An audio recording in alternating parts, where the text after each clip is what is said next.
So number 1 po, may requirements na po tayo. Since last year po kasi, ni-required na po ng ating government na lahat po na mag-online business kailangan ng mag-comply. Pagdating naman po sa Shopee, pwede tayo mag-register via phone number, via Facebook, or via Google email. Yung listing na nilalagay natin or yung mga picture na nilalagay natin, yung mga description, kailangan po nababasa yan. Thank you so much. Kaya na-appreciate namin yung seriousness nyo.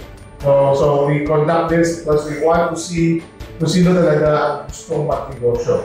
Started as a small seller lang po. Maliit lang na seller ako, paninda ko, relos lang. At noong 2015, natandaan ko, email lang challenge na sa akin. Hindi ka nagtrabaho, at wala kang ginawa, malulugi po kayo. Okay? Kasi negosyo nga po itong pinapasukan nyo. So dito po is itatahal po natin yung about sa opportunity na makakapagsimula kayo ng business kahit nasa bahay lang. Then dito is mismo si Denise Benda na po ang mag-fulfill ng mga orders niyo. So kami na po ang bahala dyan. So, bali, more on selling na lang kayo, magbebenta na lang kayo ng mga products.